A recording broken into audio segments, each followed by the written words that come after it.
പഴയ നിയമത്തിൽ സൃഷ്ടികർത്താവായ യഹോവ, പുതിയ നിയമത്തിൽ യഹൂദ ഗോത്രത്തിലെ സിംഹം, വെളിപ്പാടിലെ ഇടിനാദവും സർവശക്തനും അഗ്നിജ്വാലയ്ക്കൊത്ത കണ്ണുള്ള ആമേൻ എന്നുള്ളവൻ അരുളി ചെയ്യുന്നതെന്തെന്ന് ചെവിയുള്ളവൻ കേൾക്കട്ടെ. നിന്റെ ആദ്യ സ്നേഹം വിട്ടുകളഞ്ഞോ എന്നൊരു കുറ്റം നിന്നെക്കുറിച്ച് പറവാനുണ്ട്. നീ ഏതിൽ നിന്ന് വീണിരിക്കുന്നു എന്ന് ഓർത്ത് മാനസാന്തരപ്പെട്ട്, സഭ ഒന്ന്, ആത്മാവ് ഒന്ന്, കർത്താവ് ഒരുവൻ, വിശ്വാസം ഒന്ന്, സ്നാനം ഒന്ന് എന്ന ഈ ആദ്യ വിശ്വാസത്തിലേക്ക് മടങ്ങി വരിക. ഇല്ലാഞ്ഞാൽ നന്നല്ല. Amen. Praise the Lord. Hallelujah. വേഗം വരുന്ന കർത്താവായ യേശുക്രിസ്തു നാമത്തിൽ നിങ്ങൾക്ക് എൻ്റെ സ്നേഹവന്ദനം. നമ്മളിപ്പോൾ നോക്കിക്കൊണ്ടിരിക്കുന്നത് റോമർ 10:9. ആദ്യം യേശു തന്നെ കർത്താവ് എന്ന ഭാഗമാണ്. അത് ചിലപ്പോൾ ഒരു ഭാഗമോ രണ്ട് ഭാഗങ്ങളുണ്ടാവും. ഇത് 4ാമത്തെ എപ്പിസോഡാണ് സംസാരിക്കുന്നത്. ഇതിന് മുൻപുള്ളത് കിട്ടിയിട്ടില്ലെങ്കിൽ നിങ്ങൾ ദയവായി ഈ വാട്സപ്പ് നമ്പറിൽ വരിക, നിങ്ങൾ അയച്ചു തരുന്നതാണ്. അപ്പോൾ ഈ യേശു പഴയ നിയമത്തിൽ രക്ഷിതാവായ ദൈവം, യഹോവയായ ദൈവം, അവൻ തന്നെ വന്ന് നമ്മെ രക്ഷിക്കും എന്ന് പറഞ്ഞു.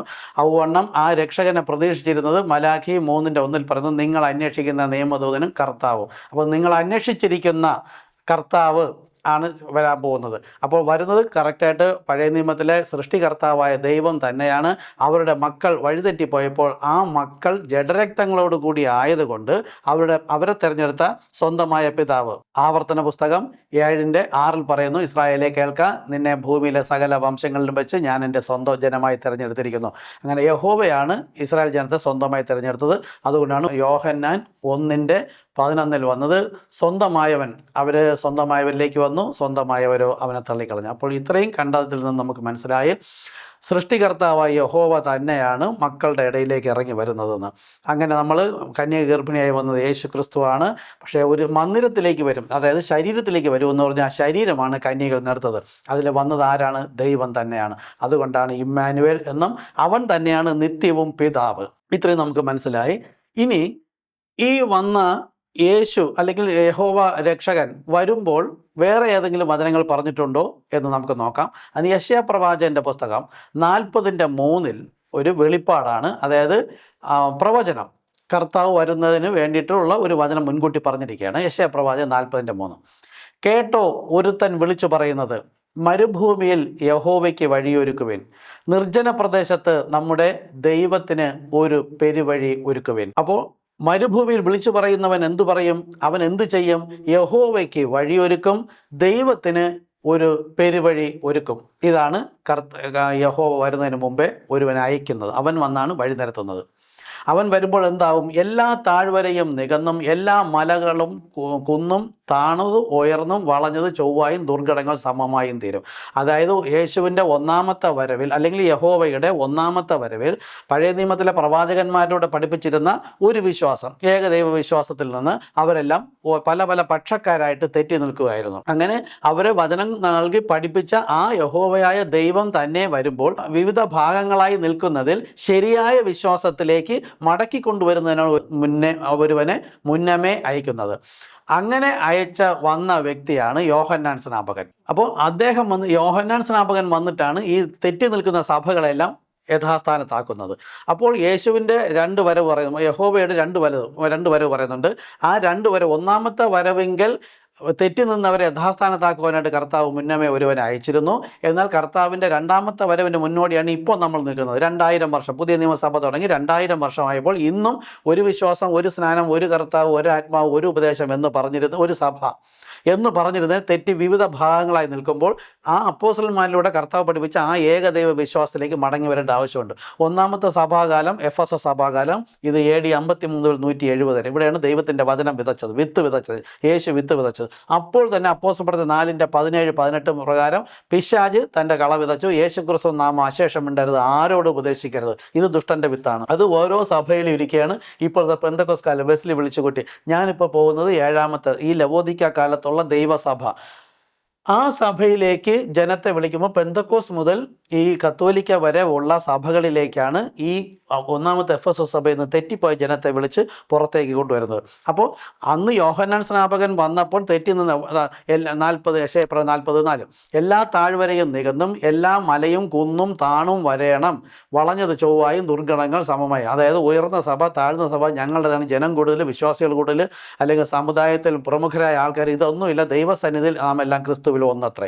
അപ്പോൾ ആ തരത്തിൽ ഇന്നും അത് നടക്കേണ്ടതുണ്ട്. അതിനാണ് ഞാൻ ഈ വിളിച്ച് പറഞ്ഞുകൊണ്ടിരിക്കുന്നത്. യോഹന്നാൻ സ്നാപകൻ്റെ സ്ഥാനം ഞാനല്ല എടുത്തിരിക്കുന്നത്, അത് വേറൊരാൾ. യോഹന്നാൻ സ്നാപകൻ വെച്ചാൽ ഒരു വ്യക്തിയെ ദൈവം ഉപയോഗിച്ചു, അദ്ദേഹത്തിലൂടെ അറിഞ്ഞതിനെ ഞാൻ വിളിച്ച് പറയുകയാണ്. അപ്പോൾ ഇന്നും തെറ്റി നിൽക്കുന്ന സഭകൾ അപ്പോസ്തലന്മാരായ അപ്പന്മാരുടെ വിശ്വാസത്തിലേക്ക് മടങ്ങി വരേണ്ടതുണ്ട്. ഇനി അതിൻ്റെ ഇണവചനം യഹോവ വരുമെന്ന് പറഞ്ഞതിൻ്റെ എങ്ങനെയാണ് എന്നതിന് സ്റ്റെപ്പായിട്ട് പല ഭാഗങ്ങൾ, ഇവിടെ അല്പം അവിടെ അല്പം എന്ന രീതിയിലാണ് പറഞ്ഞിരിക്കുന്നത്. ഇതിൻ്റെ ബാക്കി പറയുന്നത് മലാഖി പ്രവചന പുസ്തകം 3:1 പറയുന്നു, എനിക്ക് മുമ്പായി വഴി നിരത്തേണ്ടതിന് ഞാൻ എൻ്റെ ദൂതനെ അയക്കും. ആര്? യഹോവ വരുന്നു, ദൈവം വരുന്നു, കർത്താവ് വരുന്നു. ആ വരുന്ന കർത്താവിന് മുമ്പായി കർത്താവ് തന്നെ ഒരു ദൂതനെ അയക്കും, അവൻ മുന്നമേ വരും. അപ്പോഴാണ് അവിടെ പറയുന്നത് മലാഖി 3:1 നിങ്ങൾ അന്വേഷിക്കുന്ന കർത്താവും. കണ്ടോ? അപ്പോൾ നമ്മുടെ യഹോവ തന്നെ രക്ഷിതാവായി വരും എന്ന് പറഞ്ഞിരുന്ന വചനം കേട്ട് വിശ്വസിച്ച് ആ പാപത്തിൽ മരിച്ചിരുന്ന രക്ഷിതാവായ കർത്താവിനെ കാത്തിരിക്കുന്നത് കൊണ്ട് മുൻകൂട്ടി വന്ന് വീണ്ടും പറയുകയാണ്, നിങ്ങൾ അന്വേഷിക്കുന്ന കർത്താവും നിങ്ങൾ ഇഷ്ടപ്പെടുന്ന നിയമദൂതനുമായവൻ പെട്ടെന്ന് തൻ്റെ മന്ദിരത്തിലേക്ക്. ഇവിടെയാണ് വീണു പോകുന്നത്. എപ്പോഴും ദൈവം ഇങ്ങനെ തന്നെയാണ് സംസാരിക്കുന്നത്. പറയാനുള്ള കാര്യം പച്ചയ്ക്ക് സംസാര ഭാഷയിൽ പറഞ്ഞിട്ടുണ്ടെങ്കിലും വ്യക്തമാക്കില്ല. മർമ്മമായും ഗൂഢമായും ഉപമയായും സാദൃശ്യമായും തന്നെയാണ് ബൈബിൾ മുഴുവനും, വെളിപ്പാട് പുസ്തകം മുഴുവനും പ്രതീകാത്മകമായിട്ടാണ് സംസാരിച്ചിരിക്കുന്നത്. അപ്പോൾ ഇവിടെ ഈ യഹോവ വരുമ്പോൾ, അല്ലെങ്കിൽ സൃഷ്ടികർത്താവ് വരുമ്പോൾ തൻ്റെ മന്ദിരത്തിലേക്ക് വരും. ബൈബിൾ ജ്ഞാനികൾ, അന്നത്തെ വേദഗ്രന്ഥം പഠിച്ചിരുന്ന ശാസ്ത്രിമാർ വിചാരിച്ച മന്ദിരം എന്ന് പറയുമ്പോൾ അവരുടെ അന്നത്തെ മന്ദിരം എന്ന് പറയുന്നത് യെരുശലേം ദേവാലയം. യെരുശലേം ദേവാലയത്തിൽ വരുമെന്ന് വിളിച്ച്, ഇല്ലെങ്കിൽ അന്നത്തെ മഹാപുരോഹിതനെ കയ്യഫാവിൻ്റെ അടുക്കൽ പറഞ്ഞു. അവിടെ അല്ല കർത്താവ് വന്നത്. അപ്പം തൻ്റെ മന്ദിരത്തിലേക്ക് വരും. അപ്പോൾ യഹോവ വരും, യഹോവ തന്നെ വന്ന് രക്ഷിക്കുമെന്നതിന് ഒരു വചനം, അതും യെശയ്യാ പ്രവാചകൻ 35:4 പറയുന്നു, മനോഭീതിയുള്ളവരോട് ധൈര്യപ്പെടുവിൻ. അതായത് പാപത്തിൽ വീണ് തകർന്നു ഇനി രക്ഷയില്ല എന്ന് പറയുന്നവരോട് ധൈര്യപ്പെടുവിൻ, ഭയപ്പെടേണ്ട, ഇതാ നിങ്ങളുടെ ദൈവം, പ്രതികാരവും ദൈവത്തിൻ്റെ പ്രതിഫലവും വരുന്നു, അവൻ വന്നു നിങ്ങളെ രക്ഷിക്കുമെന്ന് പറയുവൻ. യെശയ്യാവിനോട് പറയുകയാണ്. അപ്പോൾ യഹോവയായ രക്ഷിതാവ് തന്നെ നിങ്ങളുടെ രക്ഷിതാവായി വരാൻ പോവുകയാണ്. ഇതിൻ്റെ ഒരു മറ്റൊരു ഇണവചനം യെശയ്യാ പ്രവാചകൻ 25:9 പറയുന്നു, അന്നാളിൽ വരുന്ന സമയത്ത് ഇതാ നമ്മുടെ ദൈവം, അവനെ അത്രേ നാം കാത്തിരിക്കുന്നത്. കണ്ടല്ലോ, മലാഖി 3:1 പറഞ്ഞത് നിങ്ങൾ അന്വേഷിക്കുന്ന നിയമദൂതനും കർത്താവുമായവൻ. അപ്പോൾ ഇവിടെ പറയുന്നത് അവനെ അത്രേ നാം കാത്തിരിക്കുന്നത്, അവൻ നമ്മെ രക്ഷിക്കും. അവൻ മറ്റൊരാൾ അയക്കുമെന്നല്ല, ഇത് മറ്റൊരാൾ അയക്കുമെന്ന് പറയുന്നുണ്ട്. അതെന്തിനാണ് ഞാൻ പറയാം. അവൻ വന്ന് നമ്മെ രക്ഷിക്കും, അവൻ തന്നെ യഹോവ. ഇന്നലെ യഹോവ സാക്ഷിക്കാരനെ വിളിച്ചു, യഹോവയാണ് യേശുവിനെ അയച്ചത്, യേശു വേറെയാണ്, യഹോവ വേറെയാണെന്ന്.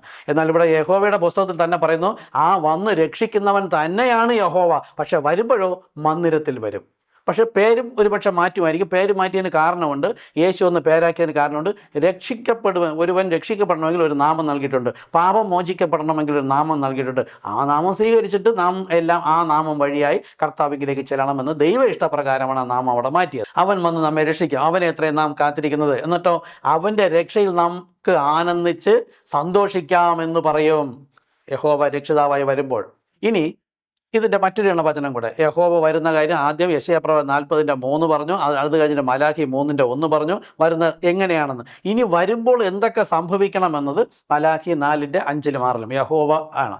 മലാഖി 4:5 യഹോവയുടെ വലുതും ഭയങ്കരവുമായ നാൾ വരുന്നതിന് മുമ്പേ ഞാൻ നിങ്ങൾക്ക് ഏലിയ പ്രവാചകനെ അയക്കും. അപ്പോൾ രക്ഷിതാവായ, വീണ്ടെടുപ്പുകാരനായ, വിടുതൽക്കാരനായ, ഇസ്രായേലിൻ്റെ രാജാവായ സൈന്യങ്ങൾ യഹോവ ശരീരത്തിൽ വരുന്നതിന് മുമ്പ് ഏലിയാവിൻ്റെ ആത്മാവുമായി ഒരുവനെ അയക്കുമെന്നാണ്.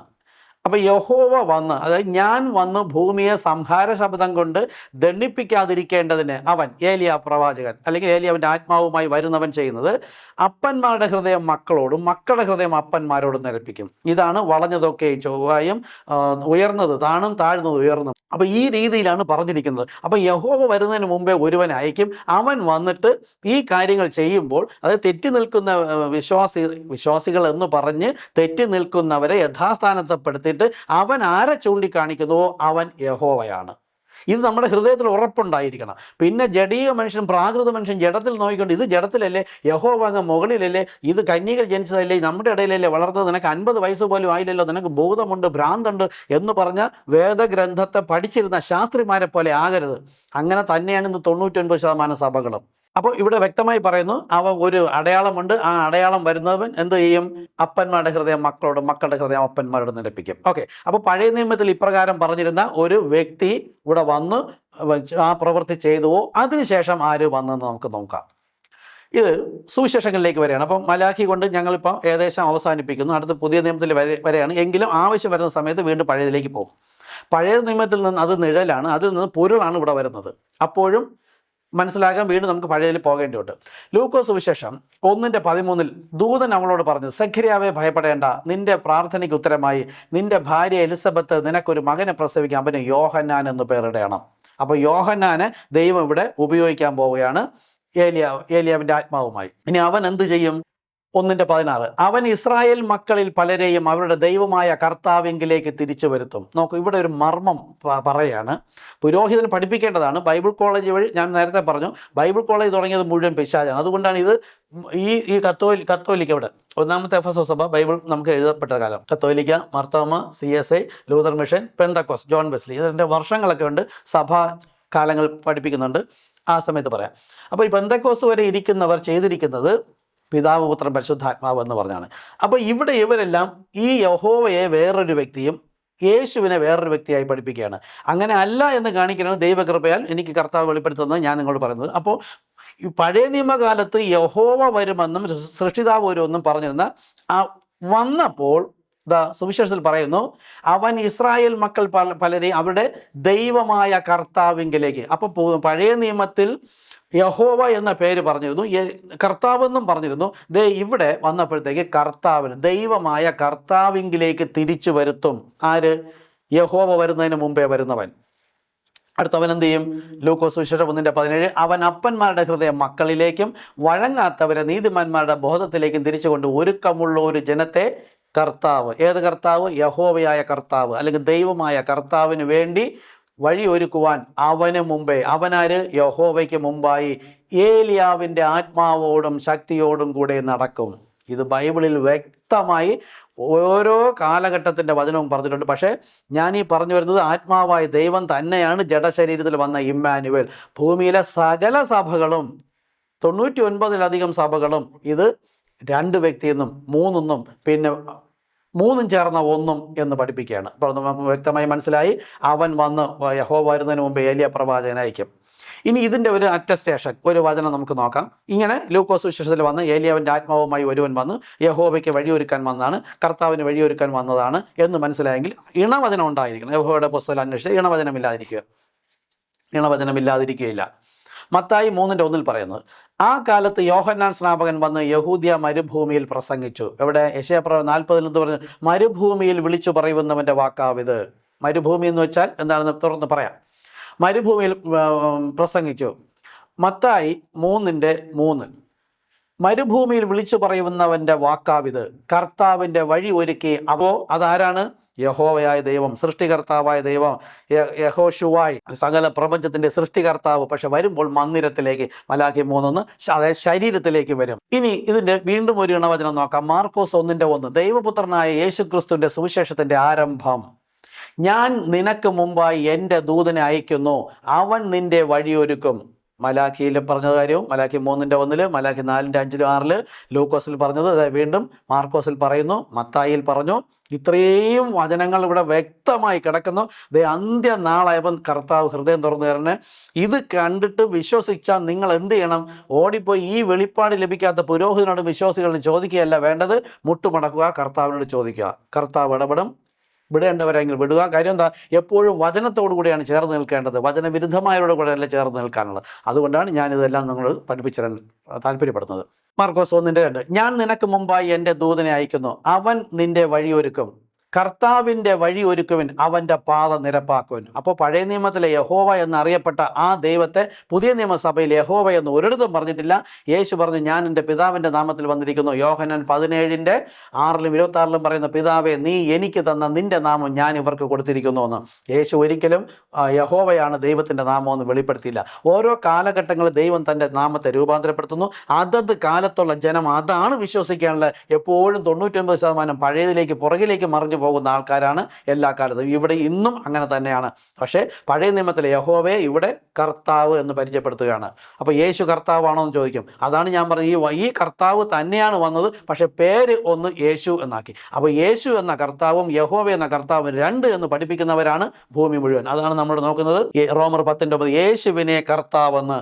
ഇതല്ല, ഇത് പറയുന്നുണ്ട്, പക്ഷെ ഹൃദയം കൊണ്ട് വിശ്വസിക്കുന്നില്ല. ഹൃദയം കൊണ്ട് വിശ്വസിക്കാതെ ഏറ്റു പറഞ്ഞാൽ ഇത് രണ്ടെന്ന് പറയുന്നത് കൊണ്ട് പാപത്തിൽ മരിച്ചിരിക്കുകയാണ്, രക്ഷിക്കപ്പെട്ടിട്ടില്ല. ഈ ഒരൊറ്റ തൃത്വം പറയുന്ന പിതാവ്, പുത്രൻ, പരിശുദ്ധാത്മാവ് 3 വ്യക്തികളെന്നും കർത്താവായ യേശുക്രിസ്തു ഇതിൽ പുത്രൻ്റെ മാത്രം പേരാണെന്ന് വിശ്വസിക്കുന്നവൻ രക്ഷിക്കപ്പെട്ടിട്ട് പോലുമില്ല. രക്ഷിക്കപ്പെടണമെങ്കിൽ ഞാൻ തന്നെ അവനെന്ന് വിശ്വസിക്കണം. യേശുവിനെ കർത്താവ് ആത്മീക നാമമാണ്, പക്ഷെ പുത്രൻ തന്നെ പിതാവെന്ന് വിശ്വസിക്കണം. അവനാണ് രക്ഷിക്കപ്പെടുന്നത്. ഓക്കെ, അപ്പോൾ പുതിയ നിയമത്തിൽ കർത്താവ് എന്നാണ് വെളിപ്പെടുത്തുന്നത്. പഴയ നിയമത്തിൽ പറഞ്ഞിരുന്ന സുവിശേഷങ്ങളോട് പറഞ്ഞിരുന്ന ആ കർത്താവിന് വഴിയൊരുക്കുകയാണ്. ഇനി യേശു തന്നെ പറയുകയാണ് ആരാണ് ഈ യോഹന്നാൻ സ്നാപകൻ എന്ന്. മത്തായി 11:2, യോഹന്നാൻ കാരാഗൃഹത്തിൽ വെച്ച് ക്രിസ്തുവിൻ്റെ പ്രവൃത്തികളെക്കുറിച്ച് കേട്ട് തൻ്റെ ശിഷ്യന്മാരെ അയച്ചു. കാര്യം അത് അവൻ വിടുതൽക്കാരനാണ്, രക്ഷിതാവാണെന്നാണ് യോഹന്നാൻ സ്നാപകൻ പഠിപ്പിച്ചത്. പക്ഷെ അവൻ കാരാഗൃഹത്തിലായപ്പോൾ രക്ഷിക്കാൻ വന്നില്ല. അങ്ങനത്തെ രക്ഷയ്ക്കല്ല യേശു വന്നത്. അതുകൊണ്ടാണ് അവൻ ചോദിക്കുന്നത്, നോക്കൂ, വരുവാനുള്ളവൻ നീയോ, ഞങ്ങൾ മറ്റൊരുത്തിനെ കാത്തിരിക്കണമോ എന്നവൻ അവർ മുഖാന്തരം അവരോട് ചോദിച്ചു. യേശു പറയണം, മറുപടി ശ്രദ്ധിക്കുക. ഈ വാക്യം ഈ ഭൂമിയിൽ എല്ലാ പള്ളിക്കാരും വായിക്കുന്നുണ്ട്, പക്ഷേ യേശുവിനെ വേറെ, പിതാവിനെ വേറെ, പരിശുദ്ധാത്മാവിനെ വേറെ ആക്കുന്നു. യേശു അവരോട്, കുരുടൻ കാണുന്നു, മുടന്തർ നടക്കുന്നു, കുഷ്ഠരോഗികൾ ശുദ്ധരായിത്തീരുന്നു, ചെകിടർ കേൾക്കുന്നു, മരിച്ചവർ ഉയർക്കുന്നു, ദരിദ്രരോട് സുവിശേഷം അറിയിക്കുന്നു. ഇത് എന്താണെന്ന് ഈ ശിഷ്യന്മാർക്ക് അറിയില്ല. യോഹന്നാൻ സ്നാപകൻ അറിയേണ്ടതാണ്. കാര്യം പ്രത്യേക ദൗത്യവുമായാണ് യോഹന്നാൻ സ്നാപകൻ ഏലിയാവിൻ്റെ ആത്മാവുമായി അയച്ചിരിക്കുന്നത്. ഇന്ന് ഈ ബൈബിൾ പണ്ഡിതന്മാരെ ശ്രദ്ധിക്കുക, ഇതെന്താണെന്ന് നമുക്ക് നോക്കിയിട്ട് നമുക്ക് ഈ ഭാഗത്തേക്ക് വരാം. അപ്പോൾ യേശു ചെയ്യുന്ന പ്രവൃത്തികളെ ഇങ്ങനെയൊക്കെ ചെയ്യുന്നു എന്ന് നിങ്ങൾ അവനോട് പോയി പറയാൻ പറഞ്ഞത്, ഈ പ്രവൃത്തി ആരാണോ ചെയ്യുന്നത് അവനാണ് നീ വഴിയൊരുക്കാൻ വന്ന യഹോവ, പഴയ നിയമത്തിലെ രക്ഷിതാവ്, വീണ്ടെടുപ്പുകാരൻ, വിടുതൽക്കാരൻ, ഇസ്രായേലിൻ്റെ രാജാവ്. ഇസ്രായേൽ രാജാവായ സൈന്യങ്ങളുടെ ഒരുവനേ ഉള്ളൂ. ഇവിടെ അത് പറയുന്നുണ്ടെന്ന് നോക്കാം. എന്താണ് ഇവിടെ യേശു പറഞ്ഞൊരു ശുശ്രൂഷയാണ് ഇത്. പഴയ നിയമത്തിൽ നിന്ന് നോക്കാം. ഇത് ആവശ്യമായതുകൊണ്ടാണ് ഇവിടെ എടുക്കുന്നത്.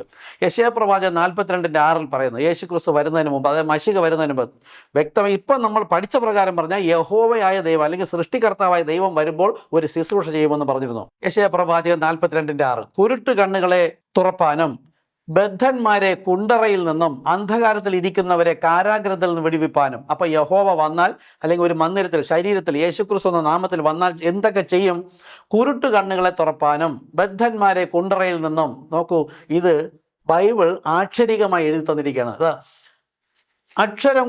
അക്ഷരം കൊല്ലുന്നു, ആത്മാവാണ് ജീവിപ്പിക്കുന്നത്. ബൈബിളിലെ എല്ലാ പണ്ഡിതന്മാരും ബൈബിൾ എടുത്ത് വായിച്ചിട്ട് അക്ഷരികമായിട്ടാണ്, പിന്നെ ബുദ്ധിയിൽ ഗ്രഹിക്കുന്നതാണ് അവർ പഠിപ്പിക്കുന്നത്. ഇവിടെ നോക്കൂ, കുരുട്ട് കണ്ണുകളെ തുറപ്പാനും ബർത്തിമായുടെ കണ്ണ് തുറക്കാനല്ല. ഇതൊക്കെ ശുശ്രൂഷയുടെ ഭാഗം, ഒരു അടയാളമാണ്. ആരാണ് കുരുട്ട് കണ്ണുണ്ടായിരുന്നത്?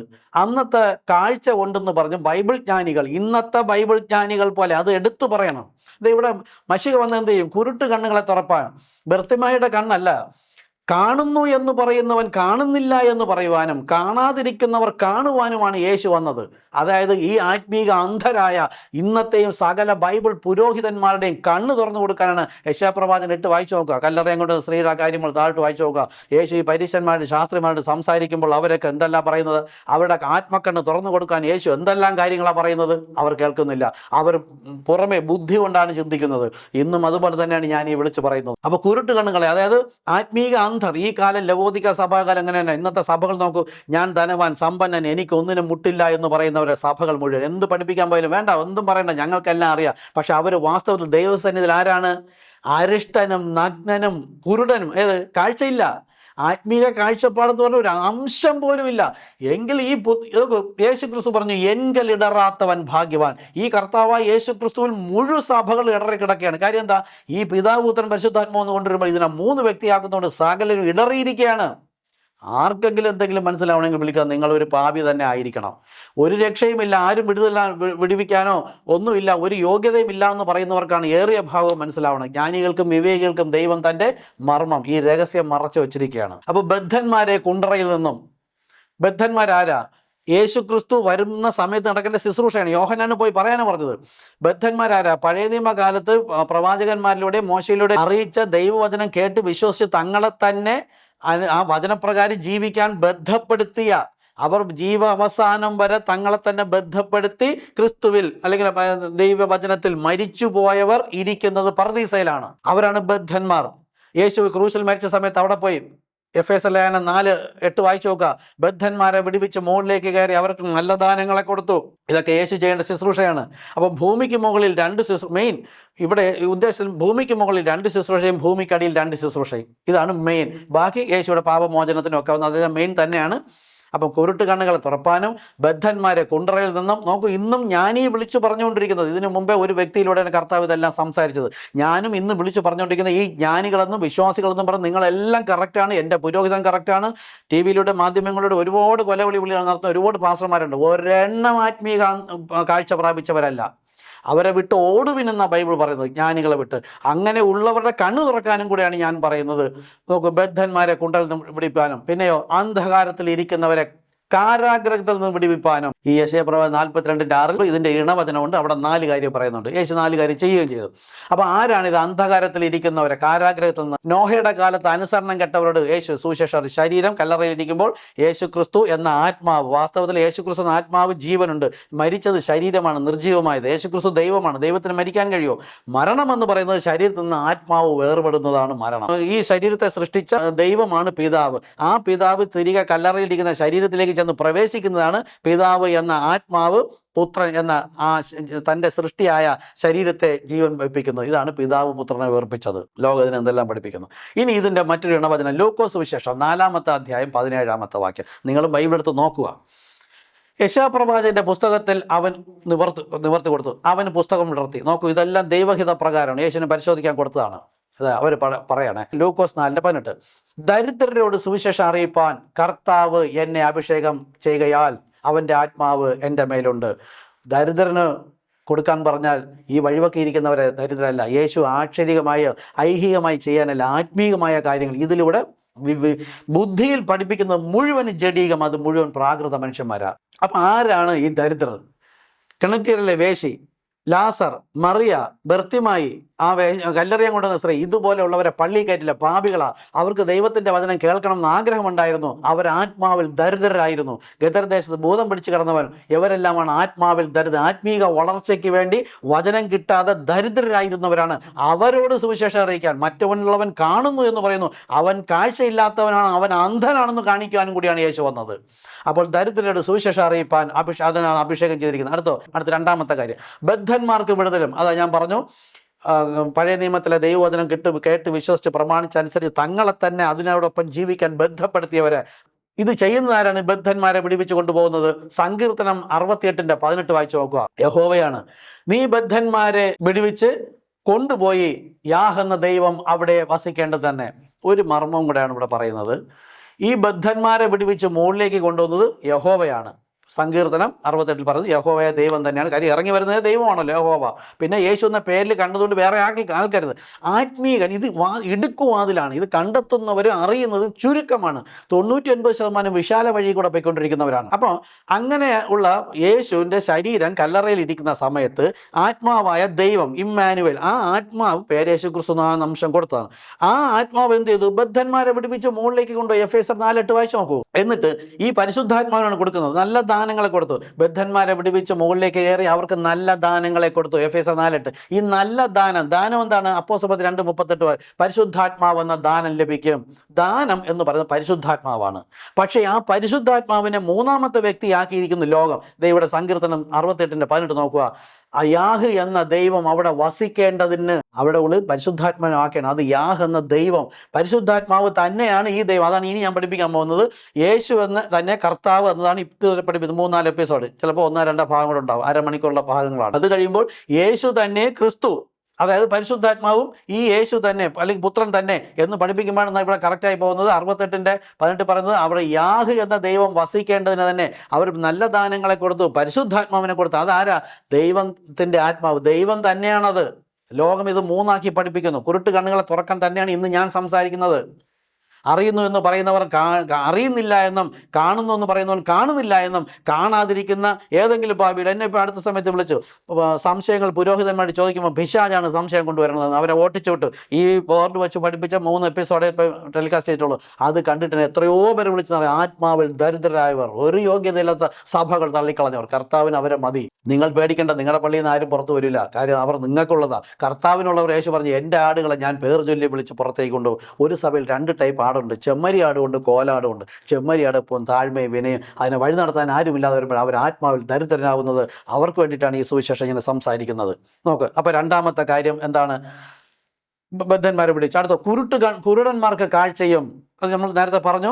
ഈ സഭകളിലുള്ള വിശ്വാസികളിൽ നിന്ന് ശാസ്ത്രം തലനാരിഴ കീറി വേദഗ്രന്ഥം പഠിക്കുന്ന ശാസ്ത്രന്മാർ മുഴുവനും ആത്മീയ അന്ധരായിരുന്നു. അവർക്ക് കാഴ്ച കൊടുക്കാനും കൂടെ യേശു വന്നത്. ഇന്ന് ഞാനും അത് തന്നെയാണ് ഇന്നത്തെ ബൈബിൾ ജ്ഞാനികൾക്ക് വേണ്ടി വിളിച്ചു പറയുന്നത്. പീഡിതന്മാരെ വിടിവിച്ചയപ്പാനും അവരവിടെ കാരാഗൃഹത്തിൽ കിടക്കുകയാണ്, നോഹയുടെ കാലത്ത് അനുസരണം കെട്ടവരുടെ. അപ്പോൾ കർത്താവിൻ്റെ പ്രസാദ വർഷം പ്രസംഗിപ്പാൻ. ഇവിടെ നോക്കൂ, യേശു വന്നത് ഭൂമിക്ക് മുകളിലുള്ള 2 കാഴ്ച. ഒന്ന് ഏതാണ്? ദരിദ്രരോട്, ജീവിച്ചിരിക്കുന്ന ഭൂമിക്ക് മുകളിൽ ദരിദ്രരോട്, അതായത് ആത്മാവിൽ ദരിദ്ര വഴിവെക്കി കിടന്ന പാപികൾ സുവിശേഷം പ്രസംഗിക്കുക. കിണറ്റീരിലെ സ്ത്രീ നോക്കൂ, അവൾ സുവിശേഷം കേൾക്കാൻ ദാഹിച്ചിരുന്നു. എന്നാൽ ഇത് പ്രസംഗിച്ച ജനമാണ് പറഞ്ഞത് ഹൃദയരഹസ്യങ്ങളെ വെളിപ്പെടുത്തുന്നത് യഹോവയെന്ന്. കിണറ്റീരിലെ സ്ത്രീയുടെ ഹൃദയരഹസ്യം വെളിപ്പെടുത്തപ്പോൾ അവൾ വെള്ളം കോരാൻ കൊണ്ടുവന്ന കുടം വിട്ടിട്ട് അവൾ ഓടി, പള്ളി കയറിയില്ല. പക്ഷെ അവരായിരുന്നു ആത്മീയ അന്ധർ. അവൾ ആത്മാവിൽ ദരിദ്രനായിരുന്നു. അവൾക്ക് വേണ്ടെന്ന് അവൾ കേട്ടു. അപ്പം ഭൂമിക്ക് മുകളിലുള്ള ദരിദ്രരോട് സുവിശേഷം അറിയിച്ചു.